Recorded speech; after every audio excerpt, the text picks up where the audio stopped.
Now brought to you by Curtis & Son Funeral Home, the North Chapel on Highway 21 in Sylacauga, and the Childersburg Chapel on Highway 280 in Sylacauga. Had a nice service yesterday for retired military veteran Bill Bailey. And I was talking to his son, Scott, and he was telling me that his dad was in you know, when they had that that massacre in Africa years ago, the Jones massacre or something like that, where all those people drank that Kool-Aid or something. Well, his dad was there after the fact, helping with whatever. And I'm thinking, the Jamestown massacre, that's what it was. And Scott was telling me about his dad, Mr. Bailey, was in the military at that time. And he was there after that tragedy. And I thought to myself, man, what a service to our country to be a part of the cleanup and the aftermath of that. And we laid Mr. Bailey to rest yesterday, and just a great service. Saw a lot of people there that knew Mr. Bailey and appreciated his service to our country. You know, Curtis & Son Funeral Home has been providing services here since 1975. Sylacauga and Childersburg, 256-245-4361 for pre-need funerals, burials, or cremation since 1975. Curtis & Son Funeral Home, Sylacauga, Childersburg. Celebration of life for Mr. Mark Allen Harris, age 56, is today at 11 o'clock from Community Funeral Home Chapel in Sylacauga. Bishop Lotus McGregor officiating. Interment in the Evergreen Cemetery.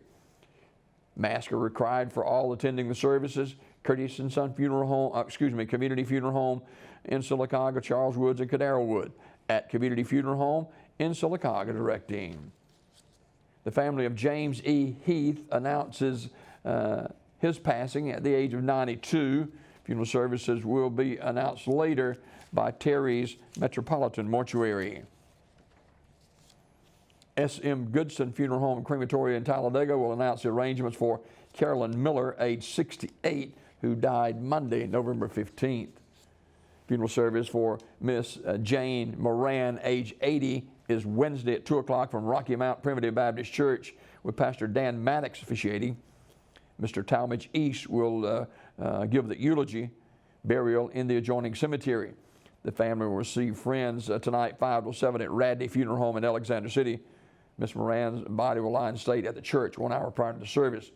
She died Sunday, November 14th at her residence. She was a member of the Word Alive International Outreach in Oxford, where Pastor Kent is a pastor there.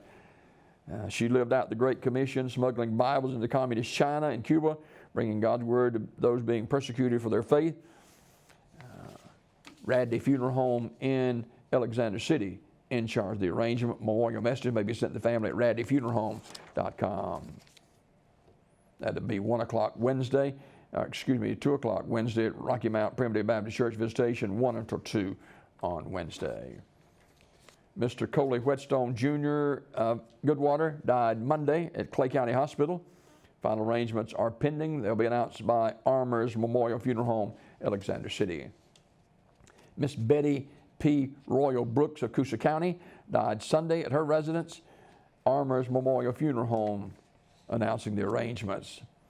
Memorial service will be held Saturday, November 20th at Goodwater Presbyterian Church for Mr. Sanders. Reverend Pete McElrath will officiate. Mr. Sanders Jr. died Sunday, November 14th at Goodwater Healthcare Center.